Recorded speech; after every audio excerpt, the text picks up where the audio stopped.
Aam Aadmi party ചർച്ചകളിലേക്ക് കടക്കുന്നുണ്ട്. BJP ആണ് രാഷ്ട്രപതി ഭരണം വേണം എന്ന ആവശ്യം ഉന്നയിക്കുന്നത്. അതായത് ജയിലിൽ നിന്നും ഭരിക്കാൻ പാടില്ല, രാഷ്ട്രപതി ഭരണം വേണമെന്നാണ് അവരുടെ നിലപാട്. എന്നാൽ ജയിലിൽ നിന്ന് ഭരിക്കാൻ പറ്റാത്ത ഒരു സാഹചര്യം, ഏതെങ്കിലും തരത്തിലുള്ള ഒരു നിയമ തടസ്സമൊക്കെ ഉണ്ടാവുകയാണ് എങ്കിൽ പ്രധാനമായും 4 പേരുകളാണ് ആം ആദ്മി പാർട്ടിയുടെ പരിഗണനയിലുള്ളത്. ഒന്ന് അരവിന്ദ് കെജ്രിവാളിൻ്റെ ഭാര്യ സുനിതയാണ്. അതത്ര കാര്യമായി പരിഗണിക്കാൻ ഇടയില്ല. പ്രത്യേകിച്ച് കെജ്രിവാൾ അദ്ദേഹം മാറി നിൽക്കുമ്പോൾ അദ്ദേഹത്തിൻ്റെ ഭാര്യ വരുമെന്നെല്ലാം പറയുമ്പോൾ അത് പാർട്ടിയുടെ ഒരു ഇമേജിനെ എങ്ങനെ ബാധിക്കുമെന്ന പ്രശ്നമുണ്ട്. അതിനിടയിൽ ഒരു കാര്യം പറയട്ടെ, വീണ്ടും പ്രതിഷേധം നടക്കുന്നുണ്ട്. നമുക്കതിൻ്റെ ദൃശ്യങ്ങളിലേക്ക് പോകാം. ഞാൻ ഈ കാര്യങ്ങൾ വിശദീകരിക്കാം. അതായത് ഏറ്റവും പ്രധാനമായും പരിഗണിക്കുന്ന പേര് ഗോപാൽ റായിയുടേതാണ്. ഗോപാൽ റായി അദ്ദേഹം വിശ്വസ്തനാണ് കെജ്രിവാളിൻ്റെ. കെജ്രിവാളുമൊത്ത് ആദ്യകാലം മുതൽ, അതായത് കെജ്രിവാൾ അധികാരത്തിലേക്കൊക്കെ വരുന്നതിന് മുൻപ്, പാർട്ടി രൂപീകരിക്കുന്നതിന് മുൻപെല്ലാം ഒരുമിച്ച് തോളോട് തോൾ ചേർന്ന് പ്രവർത്തിച്ച വലിയ നേതാവാണ്. അതുകൊണ്ട് ഗോപാൽ റായിയെ പരിഗണിക്കുന്നുണ്ട്. ഗോപാൽ റായി മന്ത്രിയാണിപ്പോൾ. രണ്ടാമത്തെ പേര് അതിഷി മർലേനയാണ്. അതിഷി പ്രധാനപ്പെട്ട വകുപ്പുകൾ കൈകാര്യം ചെയ്യുന്ന, ധനകാര്യം ഉൾപ്പെടെ കൈകാര്യം ചെയ്യുന്ന മന്ത്രിയാണ് ഡൽഹി സർക്കാരിൽ. അതിഷി കെജ്രിവാളിൻ്റെ വിശ്വസ്തയാണ്. മറ്റൊരു പേര് സൗരവ് ഭരദ്വാജ് ആണ്, ആം ആദ്മി പാർട്ടിയുടെ പ്രധാനപ്പെട്ട മന്ത്രി. ഈ പേരുകളെല്ലാം സജീവമായ പരിഗണനയിലാണ്. കെജ്രിവാളിന് ജയിലിനകത്തിരുന്ന് ഭരിക്കാൻ പറ്റാത്ത സാഹചര്യമാണ് എങ്കിൽ ഈ 3 പേരുകളാകും പ്രധാനമായും പരിഗണിക്കുക.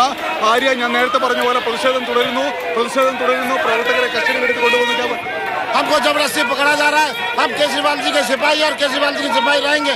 ये अत्याचार हो रहा है, इसमें कोई नहीं है, सिर्फ BJP की गुंडागर्दी है. यहाँ पर देखिए, आज तक का रिकॉर्ड है, कोई भी संजय जैन जी और किसी के खिलाफ कोई नहीं मिला है. आज भी केजरीवाल वापस आएंगे.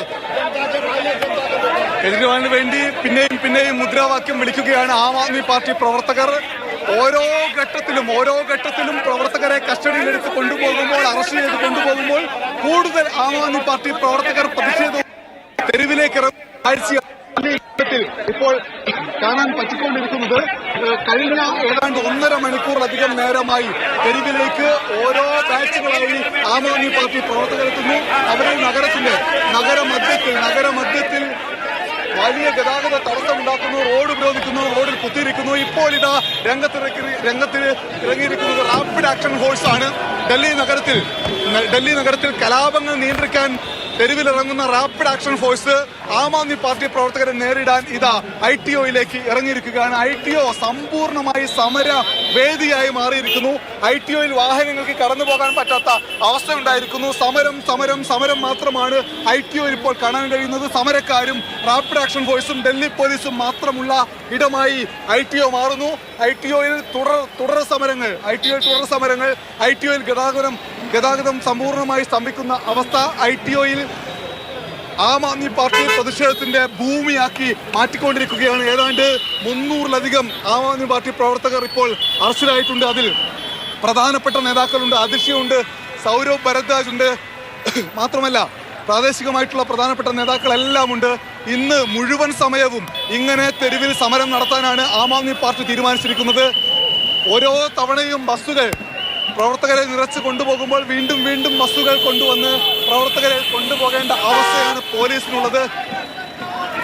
അക്ഷരാർത്ഥത്തിൽ ITO സമരവേദിയായി മാറിയിരിക്കുകയാണ്. ആര്യ.